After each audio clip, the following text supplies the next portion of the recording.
Assalamualaikum warahmatullahi wabarakatuh. Alhamdulillahirabbil alamin. Kita masih diberikan kesempatan untuk bertemu kembali dalam materi pembelajaran akidah akhlak. Sebelum kita mulai pelajaran pada pagi hari ini, hendaknya ketua kelas untuk memimpin doa terlebih dahulu. Berdoa mulai. Bismillahirrahmanirrahim. Raditu billahi robba wa bil islami dina wa bi muhammadin nabiyya wa rasulah. Rabbi zidni ilma warzuqni fahma. Amin ya rabbal alamin. Oke, sebelum kita memasuki materi, Ibu mau absen dulu ya.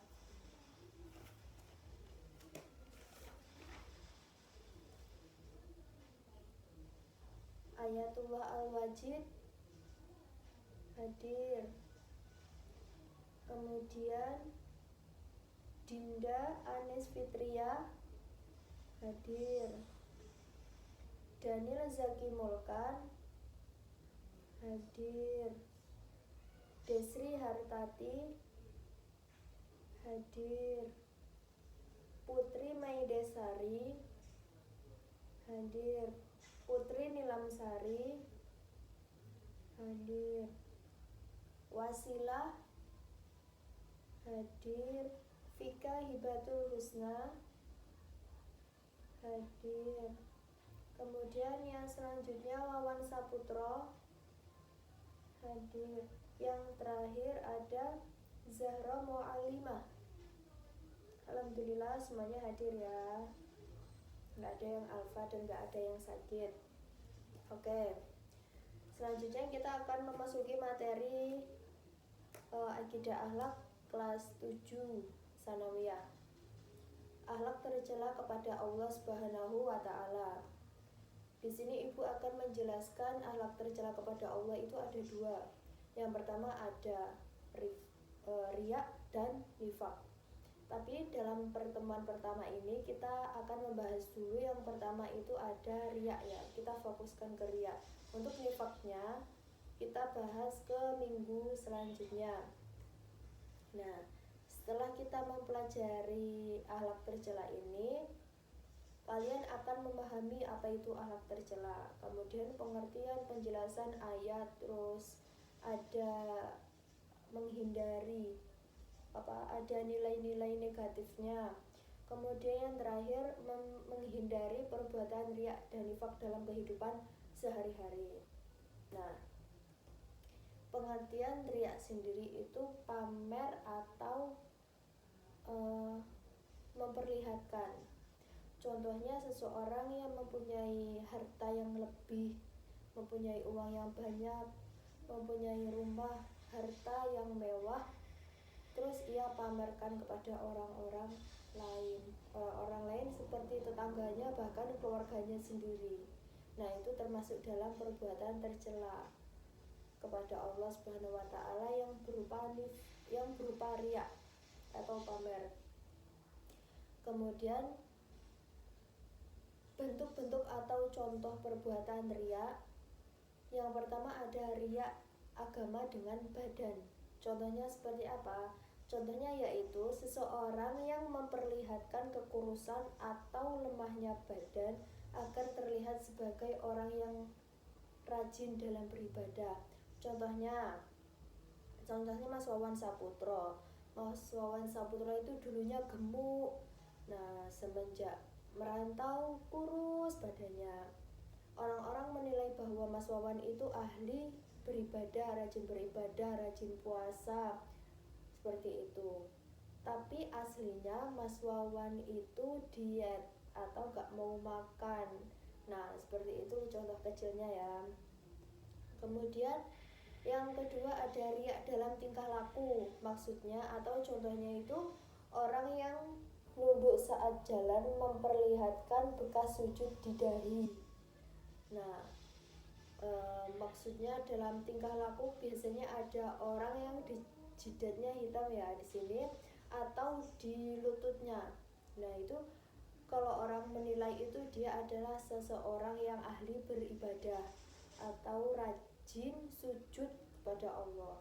Padahal tidak. Nah, tapi dia pamerkan itu. Dia menunjukkan bahwa saya ini rajin beribadah, rajin sujud, rajin tahajud. Nah, seperti itu. Itu adalah perbuatan riya dalam tingkah laku. Kemudian yang selanjutnya ada nomor 3 ya. Nomor 3 ada riya dalam ucapan. Nah, riya dalam ucapan ini contohnya seseorang yang menunjukkan kefasihan dalam membaca Al-Quran. Nah, semisal kalian membaca Al-Quran itu dengan niat pamer atau ingin dilihat seseorang, ingin orang lain itu membanggakan suara kita bagus, fasih seperti itu. Itu kalau kita niatkan riya itu tidak boleh, termasuk akhlak tercela terhadap Allah Subhanahu wa Ta'ala. Kemudian yang keempat ada riya dengan amal. Riya dengan amal contohnya seseorang yang menyantuni anak yatim piatu atau fakir miskin di hadapan orang banyak dengan maksud agar dinilai orang sebagai seseorang yang ahli dalam bersedekah atau dermawan. Nah, semisal kalian bersedekah kepada fakir miskin atau ke anak yatim dengan niatan pamer, ditunjuk-tunjukkan. Nah, seperti itu maksudnya biar orang tuh menilai kalian sebagai seseorang yang dermawan, suka memberi. Nah, itu termasuk dalam perbuatan riya. Keempat contoh tadi dipahami ya. Nah, seperti itu. Kemudian ada ayat yang menjelaskan tentang larangan perbuatan riya. Dalam surat Al-Baqarah ayat 264 yang berbunyi Bismillahirrahmanirrahim. Ya ayyuhalladzina amanu la tubtilu shadaqatikum bil manni wal adha kalladzi yunfiqu malahu ria'an nas wa la yu'minu billahi wal yawmil akhir famathalu kamathali safwani 'alaihi turabu fasabahu wa balu fatarakahu salda wa yaqdaruna 'ala syai'in mimma kasabu wallahu la yahdil qaumal kafirin.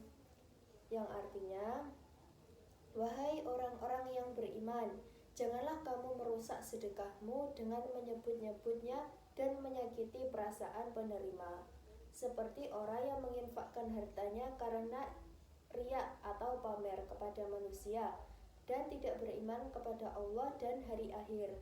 Perumpamaannya, orang itu seperti batu yang licin yang di atasnya ada debu. Kemudian batu itu ditimpa hujan lebat, maka tinggallah batu itu licin lagi. Mereka tidak memperoleh sesuatu apapun dari apa yang mereka kerjakan, dan Allah tidak memberi petunjuk kepada orang-orang kafir.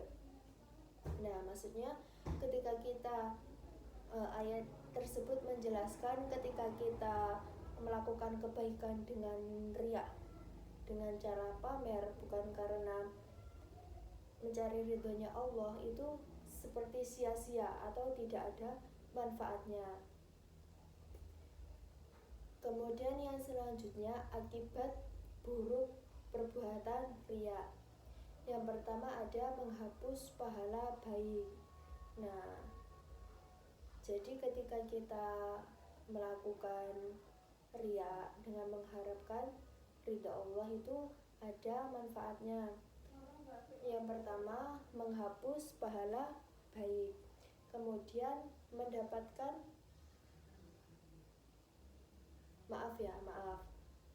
akibat buruk dari riya ya. Akibat buruk dari riya yang pertama menghapuskan pahala baik, jelas ya, ketika kita melakukan kesalahan atau berdosa itu akan menghapuskan dosa, menghapuskan pahala baik kita. Kemudian mendapatkan dosa besar. Nah, jelas ya, karena riya termasuk dalam perbuatan syirik.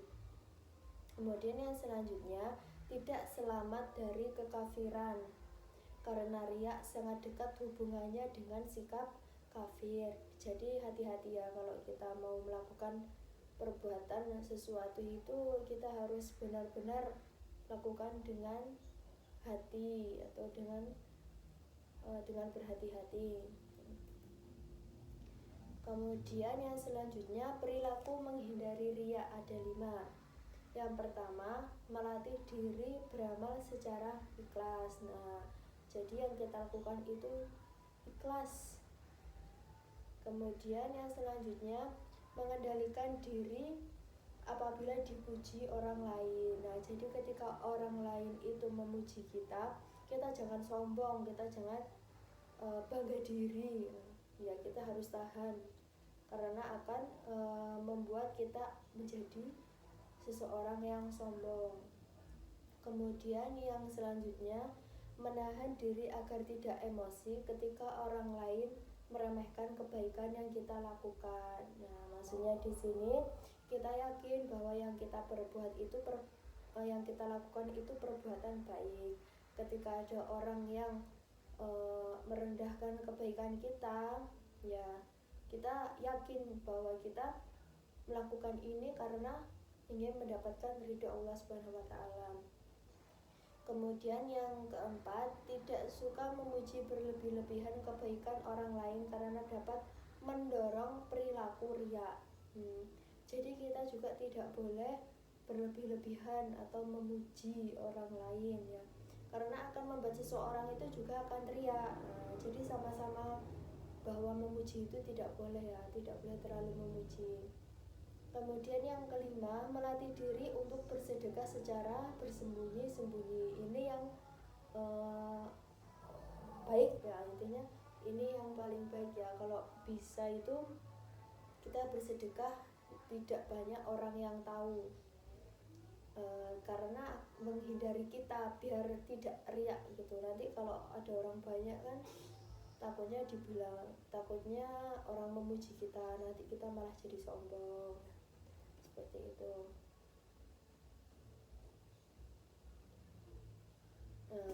Mungkin itu aja yang dapat Ibu sampaikan mengenai akhlak tercela yaitu riya. Dari kalian ada yang ingin ditanyakan?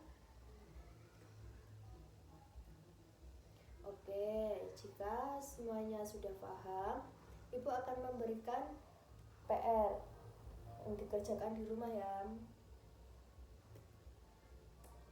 Oke. Ditulis soal yang pertama, sebutkan akibat buruk dari perbuatan riya. Sebutkan akibat buruk dari perbuatan riya. Kemudian yang nomor 2, berikan penjelasan perilaku untuk menghindari riya. Berikan penjelasan perilaku untuk menghindari riya.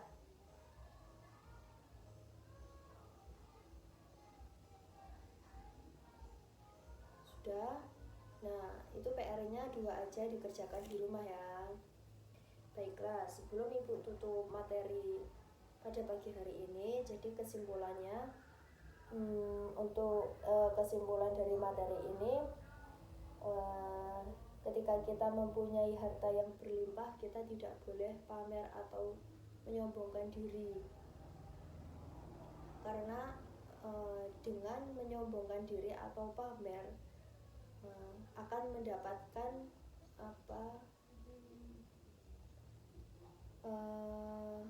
perbuatan tercela ya, perbuatan tercela.